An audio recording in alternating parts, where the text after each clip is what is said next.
ายุโอ้ย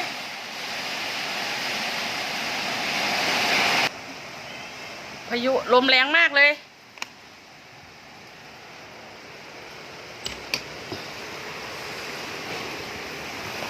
โอ้ย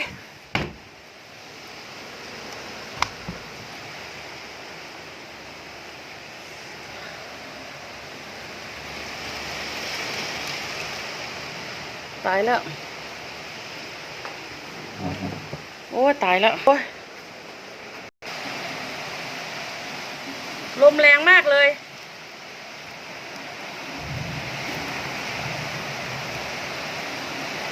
ดูหน้าต่างยังเอาไม่อยู่เลย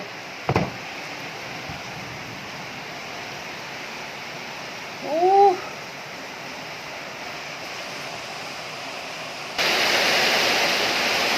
น้ำไหลดูตรงไหนบ้างลมแรงจริงโอ้ย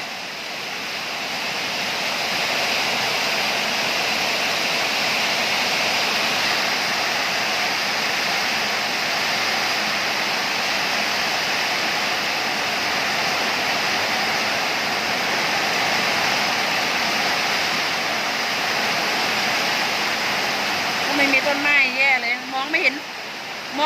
ในสวนเลย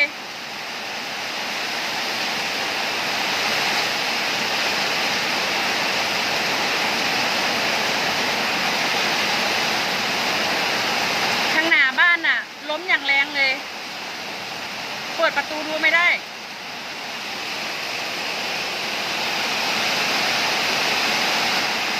โอ้ย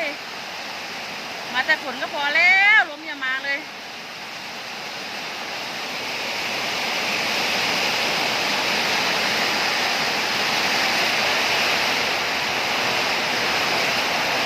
โอ้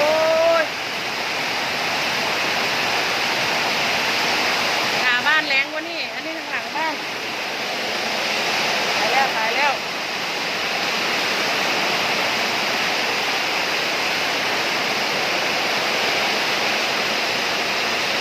น้ำไหลเข้าบ้านเลย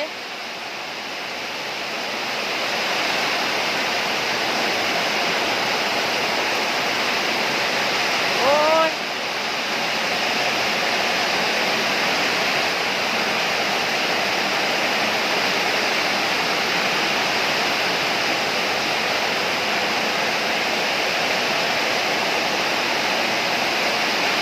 โอ้ยโต๊ะธรรมดาก็ไม่โต๊ะเนาะ